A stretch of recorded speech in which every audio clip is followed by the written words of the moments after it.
নমস্কার। আমরা আমাদের সঙ্গে এখন পেয়েছি ডক্টর ইন্দ্রনীল হালদার, বক্ষরোগ বিশেষজ্ঞ।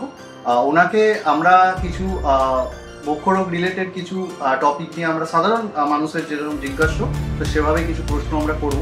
ডাক্তারবাবু নমস্কার। নমস্কার। হ্যাঁ, তো এখন একটা রোগ সাধারণ মানুষের মধ্যে আকছার দেখা যাচ্ছে, সেটা হচ্ছে টিউবারকুলোসিস বা টিবি বা যক্ষ্মা। তো আমরা এরকম কিছু স্টেপ নিতে পারি। আমরা সাধারণত শুনে থাকি যে টিবি হওয়ার পরে আমাদের ফুসফুস কিছুটা উইক হয়ে যায়।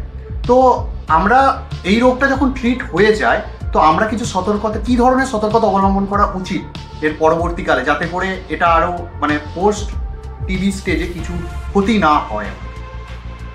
খুব ভালো প্রশ্ন। এখন ন্যাশনাল টিউবারকুলোসিস এলিমিনেশন প্রোগ্রাম আসার পরে টিউবারকুলোসিস রোগ আইডেন্টিফিকেশনও অনেক হচ্ছে এবং খুব সুচিকিৎসা হয়ে তাদের ওষুধ দিয়ে ভালো হয়ে যাচ্ছে। প্রশ্নটা হলো, তারা ওষুধ খেয়ে যখন ভালো হয়ে যাচ্ছে, সাধারণ মানুষের মধ্যে একটা ধারণা যে তাদের ফুসফুসটা অনেক কমজোরি হয়ে গেছে এবং ক্ষতি হয়ে গেছে। সত্যটা কি? ঠিক সময়ে টিবিটা আইডেন্টিফাই করে চিকিৎসা করতে পারলে আমরা ফুসফুসটাকে অনেকটাই ভালো করে দিতে পারি। কিন্তু মনে রাখতে হবে, টিউবারকুলোসিস ভালো হয়ে যাওয়ার পরেও কিছু দাগ রেখে যায়, যেটাকে স্কারিং বা ফাইব্রোসিস বলে।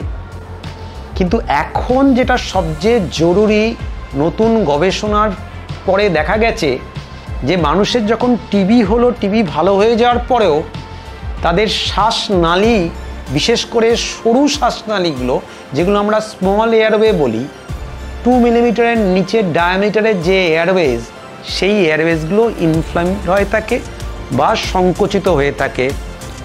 এবং একটা টার্মিনোলজি বলি, টিউবারকুলার রিলেটেড লাং ডিজিজে বা post tubercular obstructive airway disease, এর ফলে এই রোগীগুলো শ্বাসকষ্ট এবং কাশি মাঝে মাঝেই হয়ে থাকে, এবং যাদের আগে থেকে বুকের কিছু রোগ ছিল সেগুলো একটু বেশি হয়ে থাকে।